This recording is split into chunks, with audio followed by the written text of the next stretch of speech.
Hello viewers, कैसे हैं आप? उम्मीद करता हूं बेहतर होंगे। इस शॉर्ट वीडियो में मैं चर्चा करूंगा उस प्रार्थना के बारे में जब आप भगवान से बार बार रिक्वेस्ट प्रार्थना करते रहते हैं कि हे प्रभु ऐसा कर दो, हे भगवान ऐसा हो जाए, तो लगातार करते रहते तो भगवान भी आप पर तरस खाकर, दया खाकर आपकी प्रार्थना को इतनी शिद्दत से आप उसको करते हो तो उसको मान लेता है। तो ऐसा ही हुआ सैनिक स्कूल का जब एक रिजल्ट निकल कर आया, स्कोर कार्ड निकल कर आया, उसके थ्रू बहुत सारे पेरेंट्स देखिए क्या प्रार्थना करते हैं। उनका कहना क्या होता है, वो कहते हैं कि बच्चे को हमें दूर नहीं भेजना, बच्चे को हमें घर से बाहर नहीं भेजना, ठीक है, हमें ये घर पर ही रखना है बच्चे को, चाहे कहीं भी कैसी भी एजुकेशन मिल रही हो, चाहे घर पर कुछ भी ना पढ़ाई हो रही हो, लेकिन बाहर नहीं, स्कूल में चाहे उसको कोई ध्यान ना दे रहा हो, घर पर उसके पास कोई भी पढ़ने का माहौल ना हो, लेकिन उनका एक स्टेटमेंट, एक प्रार्थना उनकी होती है, भगवान से भी होती है और सबसे होती है कि नहीं, हमें भगवान घर से बाहर बच्चे को नहीं भेजना।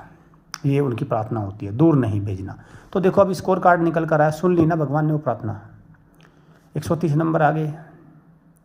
अब कोई सैनिक स्कूल नहीं ले रहा है आपको, कोई सरकारी सैनिक स्कूल तो सपने में भी नहीं है।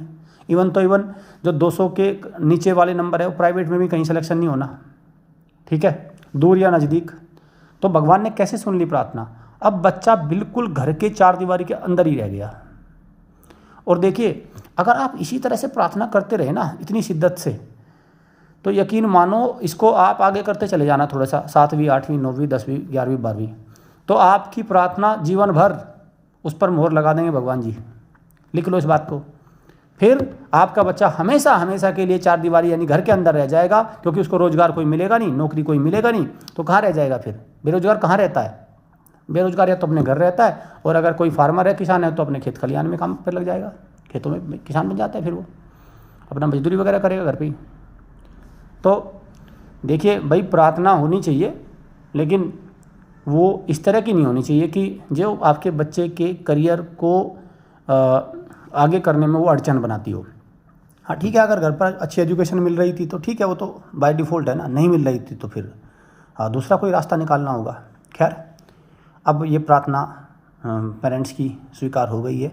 अब आपको ये देखना है कि इस प्रार्थना को आगे भी आपको और शिद्दत से करना है या कोई दूसरा रास्ता देखना है। एक ऐसा इंस्टीट्यूशन है, एक ऐसा देश में एकेडमी है जो पेरेंट्स की जो असली प्रार्थना है, जो रियल प्रार्थना है, जो कहते हैं कि कितनी भी दूर हो जाए बस एजुकेशन मिल जाए, उसको स्वीकार करने में, उसको पूरा कराने में कोई कसर नहीं छोड़ रही है।